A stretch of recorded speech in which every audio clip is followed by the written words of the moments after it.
नमस्कार विद्यार्थी भाइ बहिनीहरू, आज हामी कक्षा 8 को विषय गणित पाठ 6 अन्तर्गत निर्देशाङ्कहरू पाठसँग सम्बन्धित विषयवस्तुमा रहेर छलफल गर्नेछौँ। विद्यार्थी भाइ बहिनीहरू, हामी अघिल्लो कक्षामा चतुर्थांश भनेको के हो, अक्षहरू कस्ता हुन्छन्, निर्देशाङ्कहरूलाई कसरी वर्गाकृत कागज अर्थात् ग्राफ पेपरमा प्लट गर्न सकिन्छ, त्यस्तै समकोणी त्रिभुज भनेको के हो, पाइथागोरस साध्य के हो र पाइथागोरस साध्यको प्रयोग हामी कस्तो किसिमको त्रिभुजमा गर्न सक्छौं भनेर छलफल गरिसकेका छौं। विद्यार्थी भाइ बहिनीहरू, आजको पाठ सुरु गर्नुभन्दा अगाडि एकैछिन हामी पहिलेका पाठहरूमा पढेका कुरालाई सम्झिने कोसिस गरौँ त। हेर्नुस् त विद्यार्थी भाइ बहिनीहरू, यो के हो? ठीक भन्नुभयो विद्यार्थी भाइ बहिनीहरू, यो चाहिँ वर्गाकृत कागज अर्थात् ग्राफ पेपर हो। यो एउटा समतलीय सतह हो विद्यार्थी भाइ बहिनीहरू, र यो समतलीय सतहलाई हेर्नुस् त, यसरी हामीले तेर्सो रेखा अर्थात् हराइजेन्टल लाइन तानेर आधी आधी दुई भागमा विभाजन गर्यौं। यो तेर्सो रेखालाई हामी एक्स अक्ष अर्थात् एक्स एक्सिस भन्ने गर्दछौं।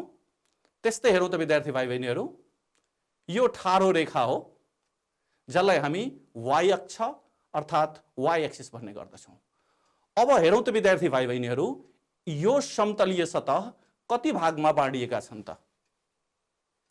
ठीक भन्नुभयो। हेर्नुस् त, यो समतलीय सतह 4 भागमा बाँडिएका छन्। पहिलो भाग यो हो, दोस्रो भाग यो हो, तेस्रो भाग यो हो र चौथो भाग यो हो। अब विद्यार्थी भाइ बहिनीहरू, भन्नुस् त, म्याथको भाषामा अर्थात् गणितीय भाषामा हामी यसको नाम के दिन्छौं त? ठीक भन्नुभयो विद्यार्थी भाइ बहिनीहरू, यो एक्स एक्सिस र यो वाई एक्सिस काटिएको ठाउँलाई हामी मूलबिन्दु अर्थात् ओरिजिन भन्न गर्दछौं, र यो जुन पहिलो भाग हो त्यसलाई हामी गणितीय भाषामा के भन्छौं त? पहिलो चतुर्थांश। यसलाई अंग्रेजीमा हामी फर्स्ट क्वाड्रन्ट भन्छौं। त्यस्तै यो जुन दोस्रो भाग हो विद्यार्थी भाइ बहिनीहरू, यसलाई हामी दोस्रो चतुर्थांश सेकेन्ड क्वाड्रन्ट भन्छौं। त्यस्तै यो तेस्रो भाग जुन हो यसलाई हामी तेस्रो चतुर्थांश अर्थात् थर्ड क्वाड्रन्ट भन्छौं, र यो जुन चौथो भाग हो विद्यार्थी भाइ बहिनीहरू, यसलाई हामी चौथो चतुर्थांश अर्थात् फोर्थ क्वाड्रन्ट भन्छौं। यसरी एउटा समतलीय सतहलाई हामी 4 भागमा बाँडेका छौं। अब विद्यार्थी भाइ बहिनीहरू, हेर्नुस् त, यो मूल बिन्दु अर्थात् ओरिजिन भन्दा राइटपट्टि का भागहरूमा एक्स का जुन निर्देशाङ्कहरू हुन्छन् त्यो पोजिटिभ हुन्छन् अर्थात् धनात्मक हुन्छन्। हेर्नुस् त, यो 1 2 3 4 5 6 7 यस्तै, र यो बायाँपट्टि अर्थात् लेफ्ट साइडमा जुन छ यो ऋणात्मक हुन्छ, नेगेटिभ हुन्छ। हेर्नुस् त, -1, यो -2, यो -3, यो -4, यो -5, यो -6। त्यस्तै मूलबिन्दु भन्दा माथि वाई अक्षमा पोजिटिभ हुन्छन्, यो 1 2 3 4 5 6 7, र मूलबिन्दु भन्दा तल वाई अक्षमा नेगेटिभ हुन्छन्। हेर्नुस् त, -1 यो -2, यो -3, यो -4, यो -5, यो -6। विद्यार्थी भाइ बहिनीहरू, यसको बारेमा विस्तृतमा तपाईहरूले अघिल्लो कक्षामा पढिसक्नु भएको छ। अब हेर्नुस् त, फेरि हामी वर्गाकृत कागज लियौं अर्थात् ग्राफ पेपर लियौं, र अघि भने जस्तै यो तेर्सो रेखालाई हामी एक्स अक्ष भन्छौं, र यो ठाडो रेखालाई हामी चाहिँ के भन्छौं त भन्दाखेरि वाई अक्ष भन्छौं। अब विद्यार्थी भाइ बहिनीहरू, हेर्नुस् त, यो दुईटै अक्षहरू एक्स अक्ष र वाई अक्षहरू जुन ठाउँमा काटिएका छन् त्यसलाई हामी मूलबिन्दु अर्थात् ओरिजिन भन्छौं, र यसलाई हामी ओ ले जनाउँछौं। अब हेर्नुस् त विद्यार्थी भाइ बहिनीहरू, यो बिन्दुको निर्देशाङ्क के होला त? एकचोटि गन्नुस् त। हेर्नुस् त, यो मूलबिन्दु भन्दा 2 एकाइ दायाँपट्टि छ, र कति एकाइ माथिपट्टि छ? हेर्नुस् त, 3 एकाइ, 1 2 3, 4 भयो। यस्तै विद्यार्थी भाइ बहिनीहरू, हेर्नुस् त, यो बिन्दुको निर्देशाङ्क कति हुन्छ त? ल गर्नुस् त, हेर्नुस् त, 1 2 3 4 5 5 एकाइ मूलबिन्दुबाट बायाँपट्टि आएको छ र 1 2 3 4 एकाइ चाहिँ मूलबिन्दुभन्दा तलपट्टि आएको छ। हेर्नुस् त कति हुन्छ? हो, ठिक भन्नुभयो। यो 5 एकाइ दायाँपट्टि छ त्यसैले -5 र 4 एकाइ मुनिपट्टि छ त्यसैले -4। त्यसैले यो बिन्दुको नाम हामी C दिएका छौं र C को निर्देशाङ्क -5, -4 हुन्छ। यस्तै हेर्नुस् त, यो बिन्दुको निर्देशाङ्क कति हुन्छ? गर्नुस् त,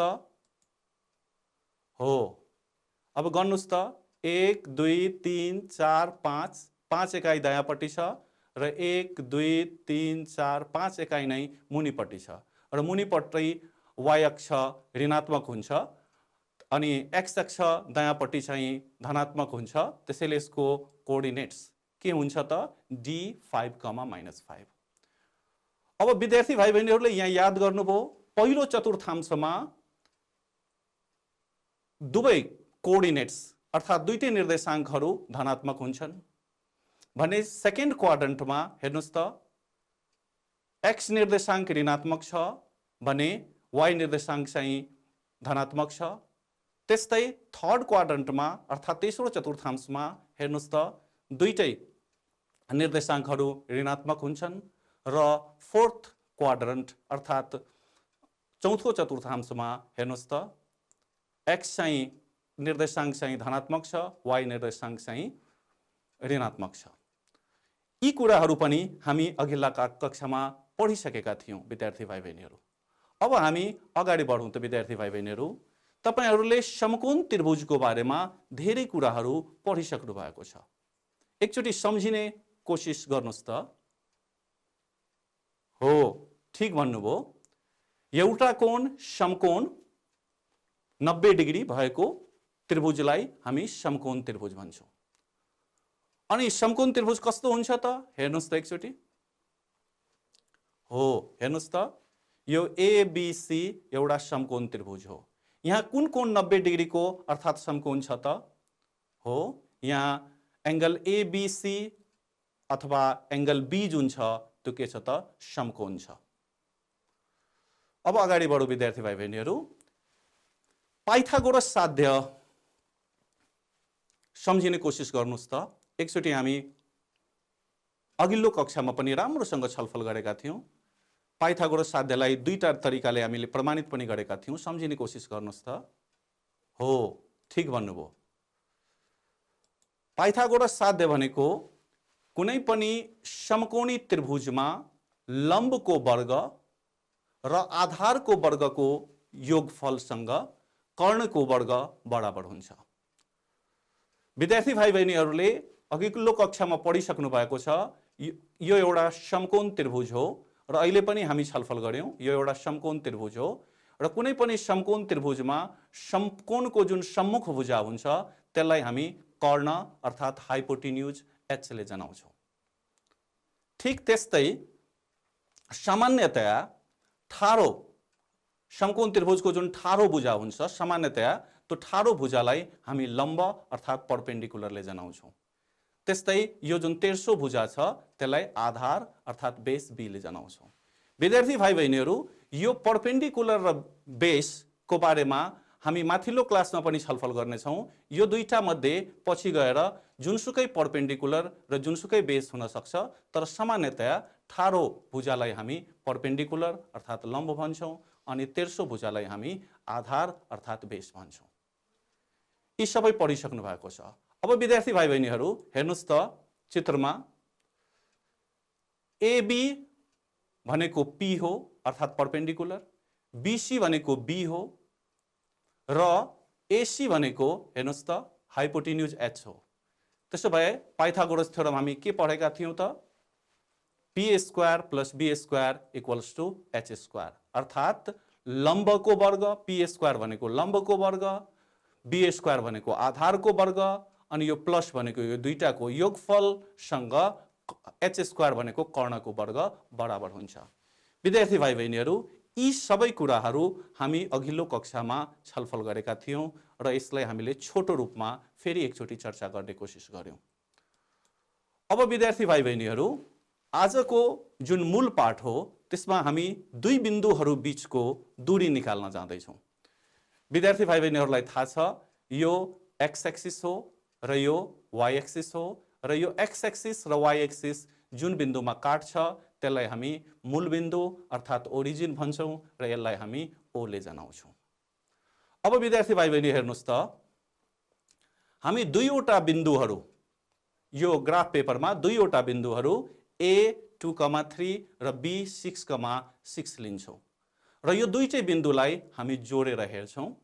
त्यसपछि तपाईहरूले अनुमान लगाउनु पर्ने हुन्छ A देखि B सम्मको लम्बाई कति हुन्छ त। ल हेरौँ त एकैचोटि यो ग्राफ पेपरमा हेर्नुस् त, A बिन्दु लियौँ जसको निर्देशाङ्क कति छ 2,3, हेर्नुस् त 2,3। त्यस्तै B बिन्दु लियौँ जसको निर्देशाङ्क कति छ त 6,6, हेर्नुस् त 1 2 3 4 5 6 अनि माथि पनि 1 2 3 4 5 6।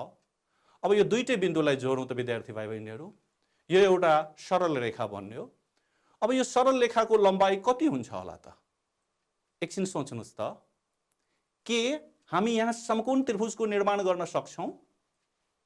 हो, हामी समकोण त्रिभुजको निर्माण गर्न सक्छौँ। हेर्नुस् त,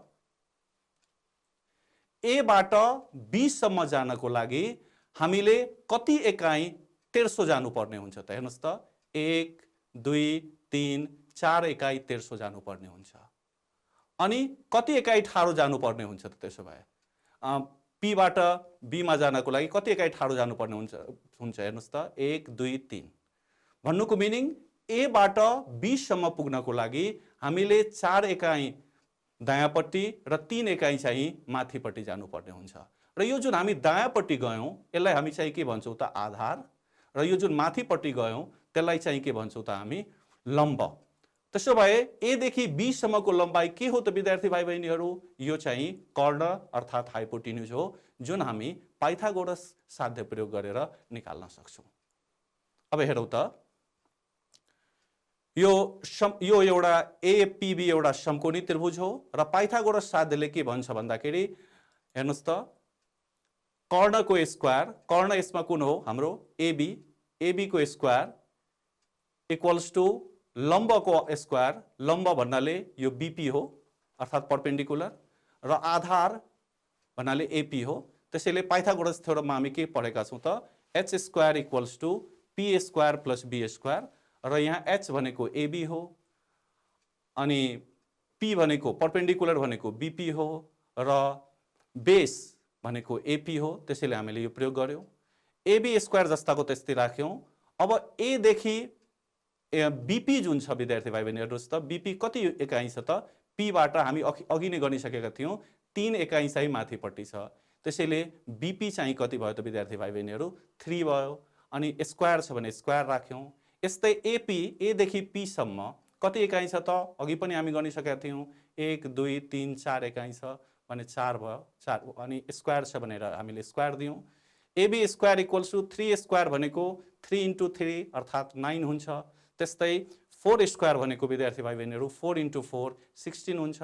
अनि 9 प्लस 16 25। अब लेफ्ट ह्यान्ड साइडमा हाम्रो स्क्वायर छ भने हामी राइट ह्यान्ड साइडमा स्क्वायर पनि बनाउँदैछौँ। त्यसैले 25 लाई कतिको स्क्वायर बनाउन सकिन्छ त? 5 को स्क्वायर। अब दुवै साइडको यदि हामीले स्क्वायर रुट लिदियौँ भने अर्थात् दुवै साइडबाट यदि हामीले स्क्वायर हटाइदियौँ भने AB को लम्बाई जुन हुन्छ त्यो 5 एकाइ हुन्छ। विद्यार्थी भाइ बहिनीहरू, अहिले हामी A देखि B सम्मको दूरी पाइथागोरस साध्य प्रयोग गरेर गर्यौँ र ग्राफ पेपरको प्रयोग गरेर गर्यौँ। तर के सबै ठाउँमा ग्राफ पेपर उपलब्ध हुन्छ त?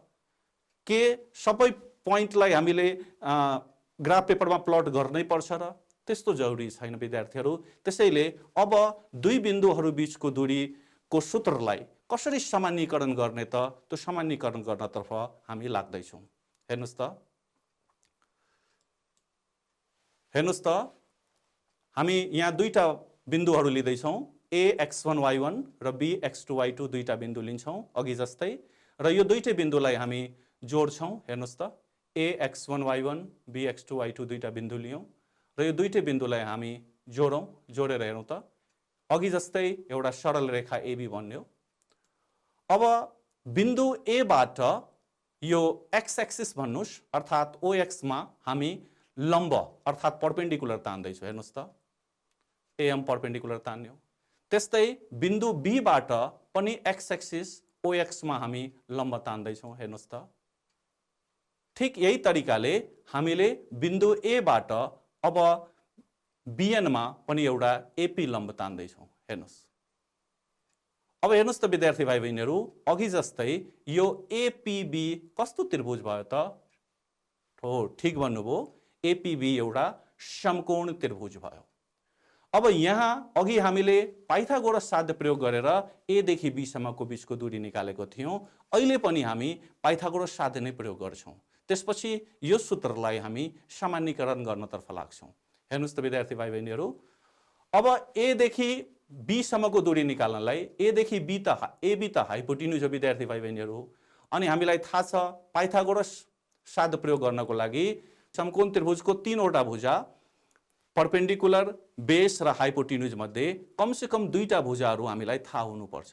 त्यसैले एबी अर्थात् हाइपोटेन्युज निकाल्नको लागि हामीलाई बीपी अर्थात् परपेन्डिकुलर र एपी अर्थात् बेस थाहा हुनुपर्छ। अब हामी एपी र बीपी निकाल्नको लागि के गर्नुपर्छ त एकचोटि हेरौँ त। यो चित्रबाट विद्यार्थी भाइ बहिनीहरू, ओएम, अब हेर्नुस् त, यो ए को निर्देशाङ्क जुन छ यो x1 y1 छ। यसको मिनिङ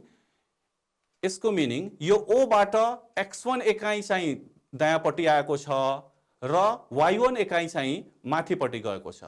त्यसैले ओएम भनेको त के भयो विद्यार्थी भाइ बहिनीहरू? x1 भयो। ठीक यही तरिकाले विद्यार्थी भाइ बहिनीहरू, एएम भनेको यो ए बिन्दु मूल बिन्दु ओरिजिनबाट कति एकाइ माथिपट्टि गएको छ भनेपछि y1 एकाइ। त्यसैले यो एएम भनेको के भयो त विद्यार्थी भाइ बहिनीहरू? y1 भयो। र हेर्नुस् त विद्यार्थी भाइ बहिनीहरू, यो एएमएनपी एउटा आयत छ र हामीलाई थाहा छ आयतको सम्मुख भुजा बराबर हुन्छ। त्यसैले एएम y1 भयो भने विद्यार्थी भाइ बहिनीहरू पीएन पनि y1 हुन्छ। त्यसैले हामीले एएम इक्वल्स टु पी1 इक्वल्स टु यहाँ y1 लेखेका छौँ। ठीक त्यही तरिकाले विद्यार्थी भाइ बहिनीहरू, यो ओएन भन्नुको मिनिङ यो बी बिन्दुको एक्स निर्देशाङ्क हो। बी बिन्दुको निर्देशाङ्कहरू के छ त? x2 y2।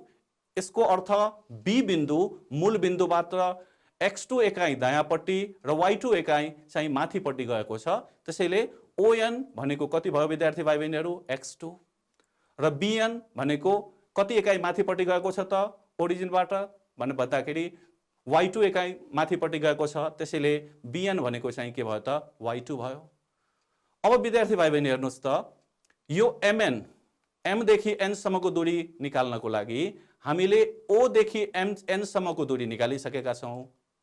ओ देखि एन सम्मको दूरी निकालिसकेका छौँ x2, अनि ओ देखि एम सम्मको पनि दूरी निकालिसकेका छौँ। भने एम देखि एन सम्मको दूरी निकाल्नको लागि ओ देखि एन सम्मको दूरीबाट यदि ओ देखि एम सम्मको दूरी हामी माइनस गरिदियौँ भने यो एम देखि एन सम्मको दूरी आउँछ। त्यसैले एमएन भनेको ओएन माइनस ओएम हुन्छ। हेर्नुस् त, अनि ओएन को मान माथिबाट राख्यौँ हामी x2 अनि ओएम को मान x1 राख्यौँ र यो अघि नै हामी छलफल गर्यौँ एएमएनपी एउटा आयत हो र आयतको सम्मुख भुजा बराबर हुन्छ। त्यसैले एमएन यो एपीसँग बराबर हुन्छ। ठीक त्यही तरिकाले बीपी हेर्नुस् त विद्यार्थी भाइ बहिनीहरू, यो बीएनबाट यो पीएन माइनस गर्यो भने बीपी आउँछ। अनि बीएन को मान हामी कति माथि निकालिसकेका छौँ हेर्नुस् त? y2, अनि पीएन को मान पनि हामी निकालिसकेका छौँ यहाँ y1। त्यसैले बीपी भनेको y2 माइनस y1 भयो। अब हेर्नुस् त विद्यार्थी भाइ बहिनीहरू, हामीलाई ए देखि बी सम्मको बीचको दूरी निकाल्नु छ अर्थात् हाइपोटेन्युज निकाल्नु छ। यसको लागि हामी एपी अर्थात् आधार निकालिसक्यौँ र बीपी अर्थात् हामी लम्ब पनि निकालिसक्यौँ। अब पाइथागोरस साध्य प्रयोग गर्दैछौँ हामी। यो समकोणी त्रिभुज एपीबी मा पाइथागोरस साध्य अनुसार H square equals to B square plus P square, H भनेको एबी भयो, AB square equals to base भनेको एपी स्क्वायर अनि पर्पेन्डिकुलर भनेको बीपी स्क्वायर, एबी स्क्वायर जस्ताको त्यस्तै विद्यार्थी भाइ बहिनीहरू। अब हामी एपी को मान माथि निकालिसकेका छौँ। हेर्नुहोस् त, एपी को मान x2 - x1 र यहाँ स्क्वायर छ त्यसैले स्क्वायर राख्यौँ। बीपी को मान y2 - y1 र माथि स्क्वायर भएको हुनाले यहाँ स्क्वायर राख्यौँ। र अब ए देखि बी सम्मको बीचको दूरी हामी निकाल्दैछौँ विद्यार्थी भाइ बहिनीहरू। त्यसैले ए देखि बी एबी निकाल्नको लागि यहाँबाट स्क्वायर हामीले हटाउनु पर्ने हुन्छ र हामीले स्क्वायर हटाउँदाखेरि अर्को साइडमा स्क्वायर रुट दिनुपर्ने हुन्छ। त्यसैले AB equals to square root of x2 - x1 whole square plus y2 - y1 whole square units हुन्छ। विद्यार्थी भाइ बहिनीहरू, त्यसकारण कुनै दुई बिन्दुहरू बीचको दूरी पत्ता लगाउने सूत्र दूरी भन्नाले डिस्टेन्स हो, त्यसैले हामी डी ले जनाउँछौँ। के हुन्छ त, square root of x2 - x1 whole square plus y2 - y1 whole square units हुन्छ। अब सबै ठाउँमा हामीले पाइथागोरस थ्योरम प्रयोग गर्नु परेन। अब हामीले दुईवटा बिन्दुहरूको बीचको दूरी निकाल्दाखेरि यो सूत्र प्रयोग गरेर निकाल्न सक्छौँ।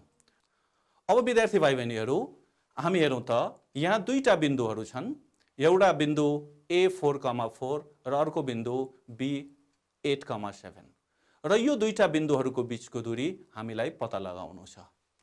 अब भन्नुस् त, तपाईहरुले पढिसक्नुभयो, यी दुईटा बिन्दुहरू बीचका दूरी हामीले दुईटा तरिकाले पत्ता लगाउन सक्छौं। हेर्नुस् त, दुईवटा बिन्दुहरू A44 र B87 लियौं हामी। त्यसपछि यो दुईटै बिन्दुलाई हामी ग्राफ पेपरमा जोड्छौं र S देखि B सम्मको लम्बाई कति हुन्छ त हेर्छौं। हेर्नुस् त विद्यार्थी भाइ बहिनीहरू, A44 र B87 दुईटा बिन्दुहरू लियौं र यो दुईटै बिन्दुलाई जोड्यौं र A देखि B सम्म जानको लागि हामीले 1 2 3 4 चार एकाई दायाँपट्टि तेर्सो हिड्नु पर्छ भने 1 2 3 एकाई माथिपट्टि चाहिँ हिड्नु पर्ने हुन्छ विद्यार्थी भाइ बहिनीहरू। र यसरी यहाँ एउटा समकोण त्रिभुजको निर्माण हुन्छ, जुन समकोण त्रिभुजको आधार अघि हामी गनिसक्यौं 4 एकाई र जसको लम्ब चाहिँ कति छ त 3 एकाई छ। अब A देखि B सम्मको दूरी भन्नुको मिनिङ पाइथागोरस साध्य प्रयोग गरेर यदि हामीले कर्ण अर्थात हाइपोटेन्युज निकाल्यौं भने आउन सक्छ। अब हेरौं त यही कुरालाई। A44 लाई हामी x1 y1 मान दियौं सूत्र प्रयोग गर्नको लागि र B8,7 लाई हामी x2, y2 मान दियौं सूत्र प्रयोग गर्नको लागि, किनभने हाम्रो सूत्र x1 y1 र x2 y2 को स्वरूपमा छ। अब हामीलाई थाहा छ दुईवटा बिन्दुहरू बीचको दूरी निकाल्ने सूत्र square root of x2 - x1 whole square plus y2 - y1 whole square हुन्छ। अब हेर्नुस् त विद्यार्थी भाइ बहिनीहरू, x2 भनेको कति रहेछ त 8 अनि x1 भनेको कति रहेछ त 4। त्यसो भए x2 - x1 भनेको 8 - 4 हुन्छ अनि y2 - y1 भनेको कति हुन्छ त, हो ठीक भन्नुभयो 7 - 4 हुन्छ। अब यिनीहरूको हामी मान राख्दियौं 8 - 4 7 - 4। 8 - 4 कति हुन्छ त विद्यार्थी भाइ बहिनीहरू 4 हुन्छ, स्क्वायर जस्ताको त्यस्तै राख्यौं र 7 - 4 कति हुन्छ त 3 हुन्छ, 3 स्क्वायर जस्ताको त्यस्तै राख्यौं। 4 स्क्वायर को अर्थ हुन्छ 4 × 4 अर्थात 16। त्यस्तै 3 स्क्वायर को अर्थ 3 × 3 अर्थात कति हुन्छ त 9 अनि 16 + 9 विद्यार्थी भाइ बहिनी हेर्नुस् त कति हुन्छ 25। अनि अब यो स्क्वायर रुट भित्र छ, स्क्वायर रुट भित्र छ भने यसलाई स्क्वायर रुटबाट बाहिर निकाल्नको लागि हामीले स्क्वायर रुट भित्र स्क्वायर गर्नुपर्ने हुन्छ भने 25 लाई कतिको स्क्वायर लेख्न सकिन्छ सोच्नुस् त, हो ठीक भन्नुभयो, यसलाई हामी 5 को स्क्वायर लेख्न सक्छौं। अब यो स्क्वायर भयो भन्नाले हामी यसलाई स्क्वायर रुटबाट निकाल्छौं, स्क्वायर रुटबाट निकाल्दा कति भयो त 5 भयो अनि त्यसो भए A देखि B सम्मको जुन दूरी भयो त्यो कति भयो त 5 युनिट्स अर्थात 5 एकाई भयो। अब विद्यार्थी भाइ बहिनीहरू, यो अघिको हामी सूत्र प्रयोग गरेर गर्यौं, तर के यो प्रश्नलाई हामी पाइथागोरस साध्यले गर्न सक्दैनौं त, अवश्य गर्न सक्छौं। हेर्नुस् त अघि हामी गनिसकेका छौं A देखि B सम्म जानु छ भन्नुको मिनिङ हामीलाई A बाट 4 एकाई दायाँपट्टि आउनु पर्छ, 1 2 3 4 भन्नुको मिनिङ यहाँदेखि यहाँसम्म 4 एकाई भयो अनि यहाँबाट कति एकाइ माथिपट्टि जानुपर्छ 1 2 3 एकाइ माथिपट्टि जानुपर्छ। त्यसैले यसको परपेन्डिकुलर भनेको 3 युनिट्स भयो, बेस भनेको 4 युनिट्स भयो। अब पाइथागोरस साध्य के छ त h² = p² + b² भन्नाले यो p² भनेको 3² b² भनेको 4² अनि 3² भनेको 9 4² भनेको 16 9 + 16 25 अनि 25 h² = 25 भएपछि h = कति हुन्छ त √25 र यहाँ हामी छलफल गरिसक्यौं √25 कति हुन्छ त 5 युनिट्स हुन्छ। यसरी a देखि b सम्मको दूरी हामी पाइथागोरस साध्य प्रयोग गरेर पनि गर्न सक्छौं। तर सबै ठाउँमा पाइथागोरस साध्य प्रयोग गर्नु, सबै ठाउँमा ग्राफ पेपर युज गर्नु त्यति उचित नहोला। त्यसैले यो दुईवटा बिन्दुहरूको बीचको दूरी निकाल्न हामी सामान्यतया यो सूत्रलाई बढी प्रयोग गर्ने गर्दछौं। अब विद्यार्थी भाइ बहिनीहरू एउटा हामी अर्को प्रश्नमा जाउँछ। हेर्नुस् त, यदि एउटा वृत्तको केन्द्र A4,6 छ र उक्त वृत्तको परिधिको बिन्दु P10,8 छ भने वृत्तको अर्धव्यास कति होला? अब विद्यार्थी भाइ बहिनीहरूले वृत्तको बारेमा तल्लो कक्षाहरूमा पढिसक्नु भएको छ। वृत्त कस्तो हुन्छ त हेर्नुस् त, यो वृत्त हो। हेर्नुस् त, यो वृत्त हो अनि यो यसको केन्द्रबिन्दु हो। यो यसको केन्द्रबिन्दु हो र हाम्रो प्रश्नले के भनेछ भने वृत्तको केन्द्रबिन्दु A4,6 छ। त्यसैले वृत्तको केन्द्रबिन्दु हामी A4,6 लियौं र यो वृत्तको परिधि हो। विद्यार्थी भाइ बहिनीहरू यो वृत्तको परिधि हो र परिधिको कुनै ठाउँमा हामीले बिन्दु P लिन्छौं। हेर्नुस् त, परिधिको कुनै ठाउँमा हामी बिन्दु P लियौं यहाँ। अब अर्धव्यास भनेको के हो त? वृत्तको केन्द्रदेखि परिधिसम्म, परिधिको कुनै बिन्दुसम्मको दूरीलाई हामी के भन्छौं त? अर्धव्यास भन्छौं। त्यसो भए वृत्तको अर्धव्यास निकाल्नको लागि हामीले केन्द्रदेखि परिधिसम्मको, परिधिको कुनै बिन्दुसम्म जोडेर हेरौं त। हेर्नुस् त, वृत्तको केन्द्रदेखि परिधिको बिन्दु P10,8 सम्म जोडेर राख्यौं। अब विद्यार्थी भाइ बहिनीहरू भन्नुस् त, यही यो वृत्तको अर्धव्यास हो कि होइन? हो। त्यसो भए यो वृत्तको अर्धव्यास हामी कसरी निकाल्ने त? हेर्नुस् त, यो वृत्तको अर्धव्यास हामी कसरी निकाल्ने त? सम्झिनुस् त। अब यहाँ त तपाईलाई ग्राफ पेपर छैन, यहाँ पाइथागोरस थ्योरम छैन भने वृत्तको अर्धव्यास कसरी निकाल्नुहुन्छ त? हो, ठीक भन्नुभयो। अघि जुन हामी सूत्र पढेका थियौं, दुईवटा बिन्दुहरू बीचको दूरी निकाल्ने सूत्र, त्यो सूत्र प्रयोग गरेर हामीले वृत्तको अर्धव्यास निकाल्न सक्छौं।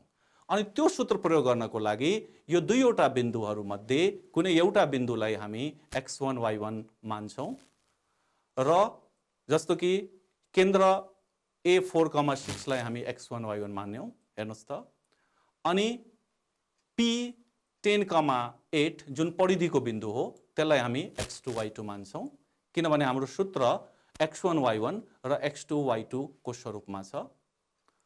अब हेर्नुस् त, हामीलाई थाहा छ दुईवटा बिन्दुहरूको बीचको दूरी निकाल्ने सूत्र के छ?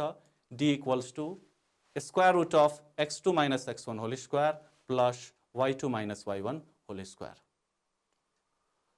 अब हेर्नुस् त विद्यार्थी भाइ बहिनीहरू, x2 भनेको कति रहेछ त? 10 रहेछ। x1 भनेको कति रहेछ त? 4 रहेछ। त्यसो भए x2 - x1 भनेको कति हुन्छ त? 10 - 4। यसलाई दाँजेर हेर्नुस्, 10 - 4। अनि y2 भनेको, y2 को ठाउँमा कति रहेछ त? यहाँ हेर्नुस् त 8। y1 को ठाउँमा यहाँ कति रहेछ हेर्नुस् त 6। त्यसो भए y2 - y1 भनेको के हुन्छ त विद्यार्थी भाइ बहिनीहरू? 8 - 6। अर्थात् वृत्तको जुन अर्धव्यास छ AP, त्यो AP के हुन्छ त हेर्नुस् त विद्यार्थी भाइ बहिनीहरू? x2 - x1 भनेको 10 - 4, y2 - y1 भनेको 8 - 6। अब हेर्नुस् त विद्यार्थी भाइ बहिनीहरू, 10 - 4 6 हुन्छ, स्क्वायर जस्ताको त्यस्तै राख्यौं अहिले हामी। 8 - 6 भनेको 2 हुन्छ अनि 6 स्क्वायर भनेको 36 भयो, 2 स्क्वायर भनेको 4 भयो। 36 + 4 कति हुन्छ त विद्यार्थी भाइ बहिनीहरू? 40। हेर्नुस् त 40। अब अघि 25 आएको थियो हाम्रो 25। 25 लाई हामी डाइरेक्ट के लेख्न सकेका थियौँ त 5 स्क्वायर लेखेका थियौँ, किनभने 25 भनेको 5 × 5 हो। अब यो 40 लाई कतिको स्क्वायर लेख्न सकिन्छ त? के यसलाई पूर्ण रूप यो स्क्वायर नम्बर हो कि होइन? होइन। त्यसो भए यसलाई कसरी रुटबाट निकाल्ने त? हेर्नुहोस् त विद्यार्थी भाइ बहिनीहरू, त्यसको लागि यसरी हामीले यसको गुणनखण्ड निकालेर हेर्नुपर्छ। हेर्नुहोस् त 40 मा सबभन्दा सानो कुन संख्याले डिभाइड लाग्छ? हो, ठिक भन्नुभयो, 2 ले लाग्छ। 2 ले 40 लाई डिभाइड गरेपछि कति हुन्छ त? 20 हुन्छ। फेरि 20 मा कुन सबभन्दा सानो संख्याले भाग जान्छ? 2 ले। अनि 2 ले 20 लाई डिभाइड गर्दाखेरि कति हुन्छ त तपाईको? 10। त्यस्तै 10 मा कुन सबभन्दा सानो संख्याले भाग जान्छ? फेरि 2 ले। 2 5 जा 10। त्यसो भए 40 लाई विद्यार्थी भाइ बहिनीहरू हामी के लेख्न सक्छौँ त? 2 × 2 × 2 × 5। तर स्क्वायर रुटबाट निकाल्न हामीले नम्बरलाई स्क्वायर पार्नुपर्छ। त्यसैले 2 × 2 एउटा स्क्वायर बन्यो विद्यार्थी भाइ बहिनीहरू। अनि यो 2 × 5 जस्ताको त्यस्तै रहन्छ। हेर्नुहोस् त, यो 2 × 2 एउटा स्क्वायर बन्यो, यो 2 × 5 जस्ताको त्यस्तै। अनि जसको स्क्वायर छ त्यसलाई हामीले स्क्वायर रुटबाट निकाल्न सक्छौँ। अनि यो 2 निस्किन्छ। अनि रुटभित्र हाम्रो के बाँकी रह्यो त? 2 × 5। अनि 2 × 5 भनेको के भयो त विद्यार्थी भाइ बहिनीहरू? 10 भयो। अब हेर्नुहोस् त, भनेपछि ए देखि पी सम्मको दूरी चाहिँ कति भयो त? 2√10 युनिट्स भयो। अर्थात् यो वृत्तको जुन अर्धव्यास भयो त्यो कति भयो त? 10 युनिट्स भयो। अब हेर्नुहोस् त विद्यार्थी भाइ बहिनीहरू, यो वृत्त अतः वृत्तको अर्धव्यास जुन छ त्यो 2√10 युनिट्स भयो। विद्यार्थी भाइ बहिनीहरू, हामीले आजको कक्षामा दुईवटा बिन्दुहरूको बीचको दूरी पाइथागोरस साध्य प्रयोग गरेर कसरी निकाल्न सक्छौं भन्ने बारेमा अध्ययन गर्यौं। त्यसपछि दुईवटा बिन्दुहरूको बीचको दूरीको प्रयोग हामी कस्तो कस्तो अवस्थामा गर्न सक्छौं भन्ने कुराको पनि के गर्यौं भन्दाखेरि छलफल गर्यौं। आशा छ विद्यार्थी भाइ बहिनीहरूले राम्रोसँग बुझ्नु भएको होला र यही अनुसारले अभ्यासको प्रश्नहरू समाधान गरेर सम्बन्धित शिक्षकहरूलाई देखाउनु हुनेछ। धन्यवाद।